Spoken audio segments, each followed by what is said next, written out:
Okay, so this time around, you've sent over like a really fascinating mix of stuff for us to deep dive into. Yeah. We've got a LinkedIn profile that reads like a who's who of education and entertainment. Right. We've got YouTube videos showing off what looks to be some seriously cutting-edge learning centers. Mm-hmm. And we've even got hints of projects that involve, get this, manga comics. Interesting. I mean, color me intrigued, right? Yeah. And it all seems to revolve around this Peter Waters. Yeah. So let's dive in and see what we can learn. Yeah. You know what really struck me right off the bat? What's that? The almost like, I don't know, paradoxical nature of Peter's LinkedIn profile. Okay. He calls himself an educator extraordinaire, which fair enough. But then he's like casually mentioning, rubbing elbows with royalty and film stars. Yeah.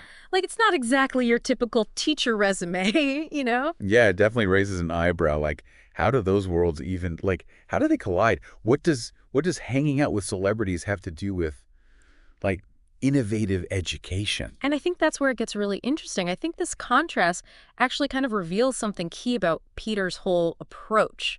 He seems to get that to really connect with learners, especially today, you need a touch of the unconventional, something that's going to spark their curiosity. It's like he's bringing a bit of Hollywood showmanship to the world of education. Exactly. And you know what? That's not a bad thing. Right. Think about it. The best educators have always been storytellers at heart, right? Kind of like performers in a way, They captivate their audience, they make them want to learn more. Yeah, it's not just about what you teach. Mm-hmm. It's how you teach it. Precisely. Right. And speaking of which, let's talk about these YouTube videos that you sent over about Peter Waters and Higher Colleges of Technology Independent Learning Centers, ILCs. Yes. And I have to admit, those titles themselves didn't exactly scream like, must watch, but they are surprisingly insightful. Right. You think you're in for like this dry corporate presentation. Yeah. But they're actually really well produced, and they offer some intriguing glimpses into Peter's work. And what's fascinating is what he actually chooses to highlight in these little introductory videos. Right. It's not just about the technology or the facilities, although those are clearly impressive. He keeps coming back to the idea of student success. Yeah.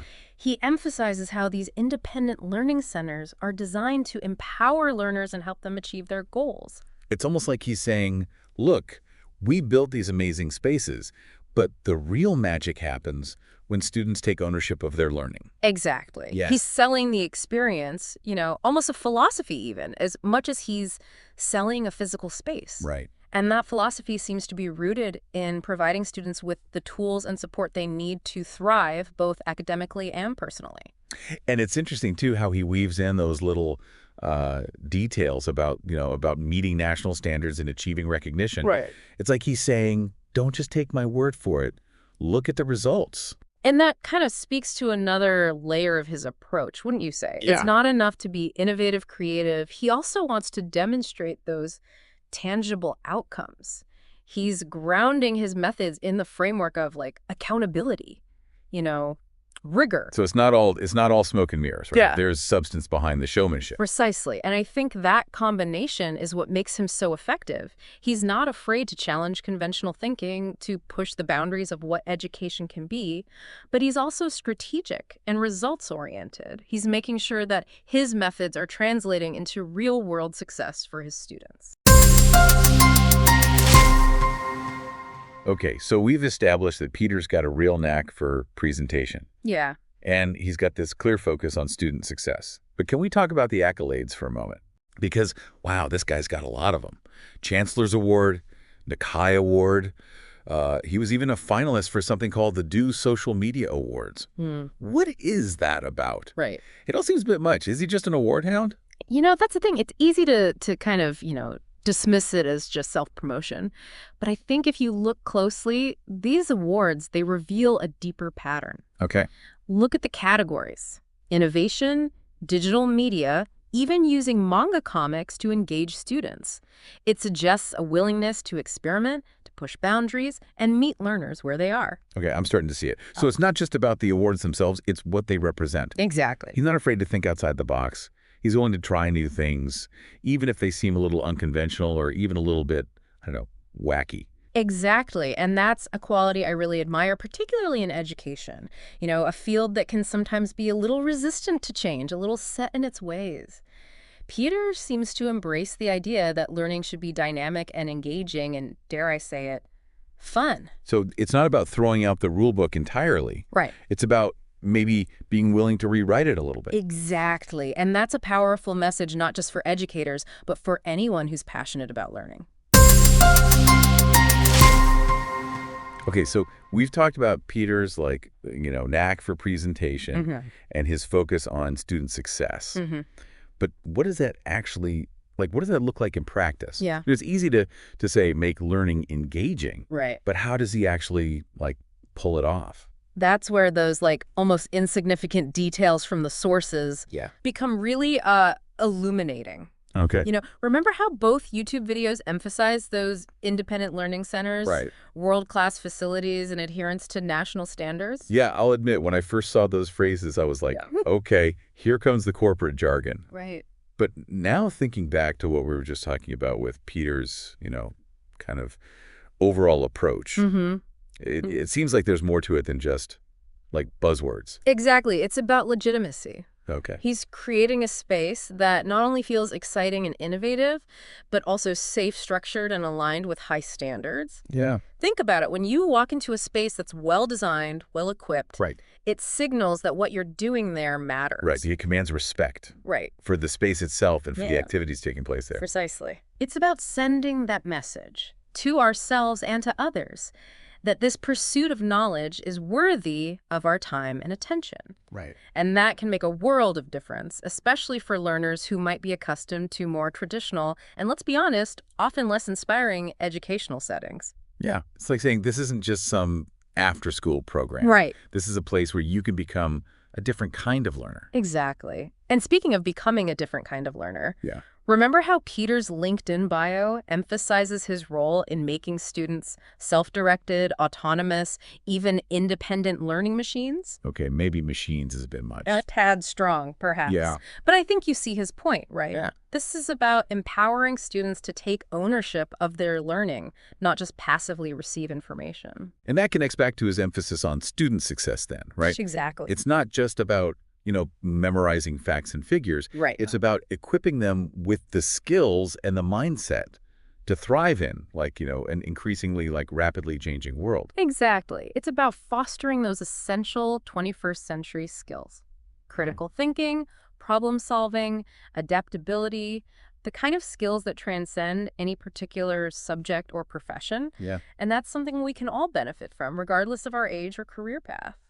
So how does Peter actually, how does he cultivate this sense of self-directed learning in his students? Well, let's consider the Knowledge Ninja manga comic for a moment. Okay. It might seem like a quirky outlier at first glance, but I think it speaks to a much deeper understanding of how young people learn and engage with information. When I first saw Knowledge Ninja, honestly, I thought, is this guy serious? Right. But I started flipping through it. Yeah. And I was genuinely impressed by how clearly and how engagingly it presented some pretty complex concepts related to student life and success. Right. It's not just a gimmick. Yeah. It's a thoughtfully designed learning tool disguised as something fun and familiar. Precisely.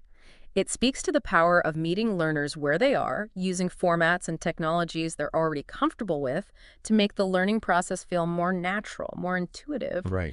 It's about understanding that not everyone learns best from a textbook or a lecture. Right. Some people need that visual stimulation, that element of storytelling and engagement to really grasp new concepts. Yeah, it's like that old, the old adage, give a man a fish and you feed him for a day. Teach a man to fish and you feed him for a lifetime. Right. But in this case, it's more like find out what kind of fish a person likes. Right. And you might just inspire a lifelong love of fishing. I love that analogy, and it highlights something really crucial about effective teaching. What's that? It's not about imposing a one-size-fits-all approach. Right. It's about understanding your students, their individual learning styles, their interests, their cultural backgrounds, and tailoring your methods accordingly.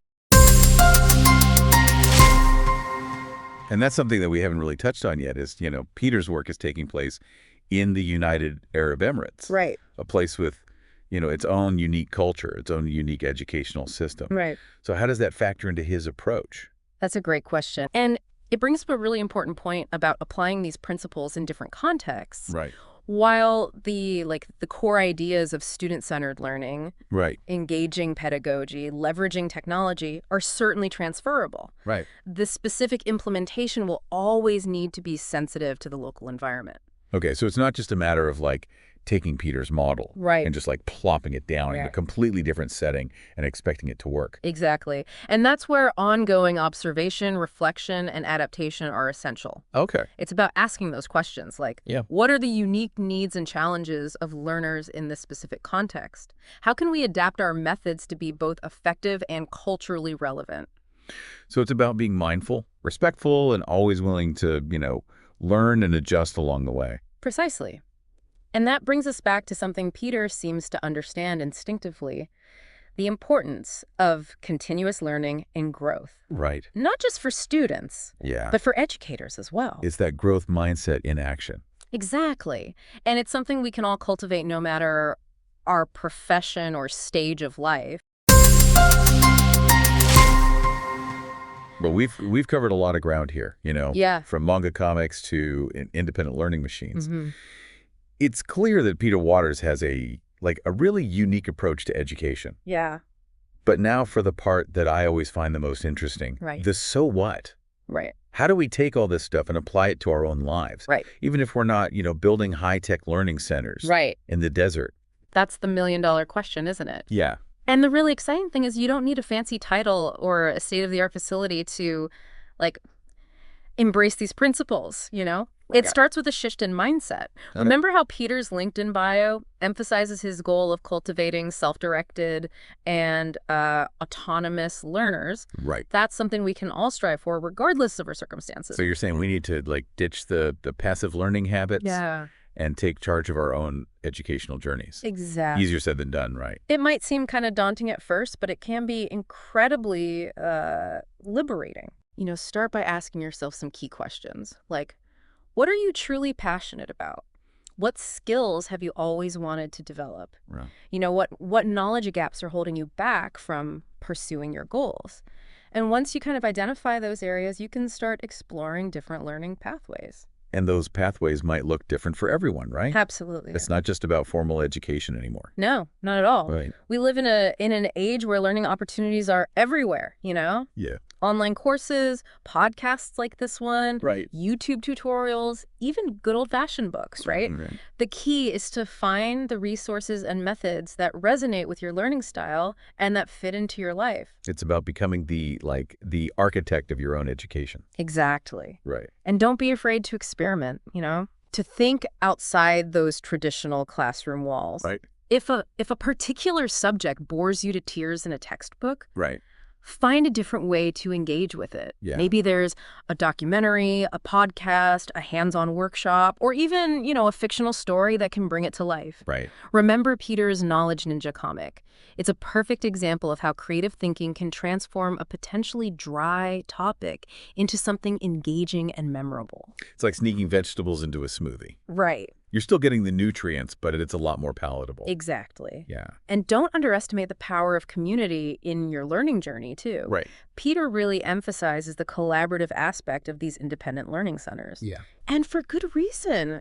Surrounding yourself with like-minded individuals, whether it's, joining an online forum, attending a local workshop, or even just having coffee with someone who shares your interests, that can provide invaluable support, motivation, and inspiration. It's like that old saying, if you want to go fast, go alone. Right. If you want to go far, go together. Precisely. And that brings us back to the heart of what we've been talking about today, Yeah. the transformative power of learning, right?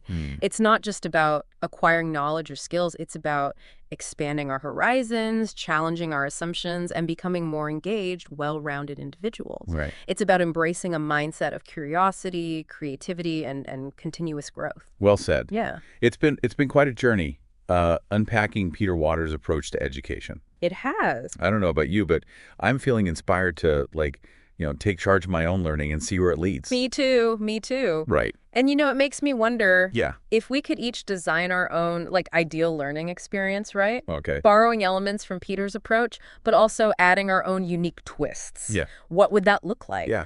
What would it look like? What would be the non-negotiables? What would make it truly transformative? That's something I'll be pondering long after this deep dive is over. And that is something for you to ponder as well, dear listener. Yes. What does your ideal learning environment look like? What sparks your curiosity and makes you excited to learn? Keep those questions in mind as you navigate your own educational adventures. Absolutely. Until next time, happy learning.